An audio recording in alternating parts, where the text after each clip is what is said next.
This is a story about a flawless strategic play, a high-stakes narrative campaign executed by one of the most ambitious people in Silicon Valley. This is the story of Sam Altman's perfect week. In just 11 days, Sam Altman and OpenAI unleashed a torrent of news so aggressive, so calculated, it changed the trajectory of the entire AI industry. He bought a media company, published a manifesto comparing himself to FDR, offered regular people access to his IPO, and then his house was firebombed at 3:45 a.m.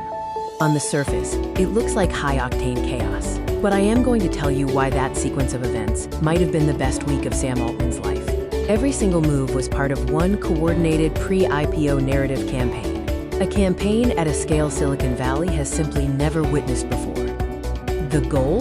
To steer the conversation, manage policy threats, and prime the public for an astronomical $1 trillion valuation. First, the media. Buying TBPN, a buzzy live tech talk show, gave OpenAI its very first media company. This isn't just content, it's narrative control. Next, the New Deal for AI manifesto, a 13-page document comparing themselves to FDR, proposing robot taxes and a universal wealth fund. It's not just policy, it's positioning OpenAI as a benevolent ruler, not a disruptive one. Finally, the IPO carrot. Retail investors would get access to the offering. This turns regular people into stakeholders, transforming a potential antagonist crowd into enthusiastic backers. The whole narrative was perfectly scripted. Then, reality threw a Molotov cocktail at 3:45 a.m. The script went off the rails. Or did it? Someone firebombed Sam Altman's house. The initial coverage suggested a disgruntled worker or an anti-capitalist protester, the predictable enemies of the narrative. But the firebomber wasn't afraid of losing his job. He was afraid of human extinction, a completely different existential threat that the FDR manifesto and robot taxes were never designed to answer.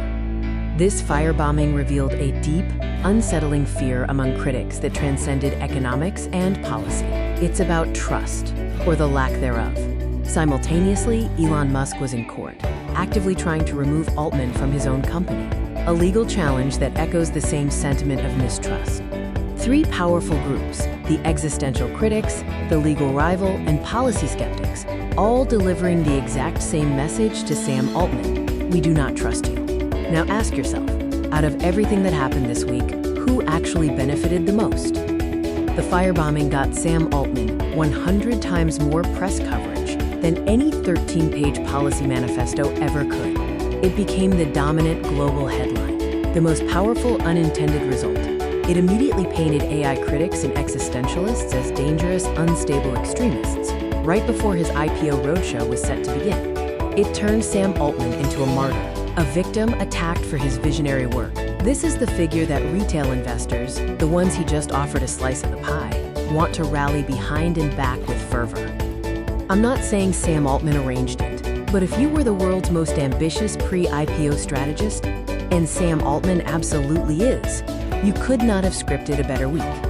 It was a strategic masterclass, where even the violent, unpredictable moments were somehow leveraged to amplify the core narrative and neutralize critics. This is the power of narrative, a perfect week to launch a perfect story, targeting a $1 trillion valuation.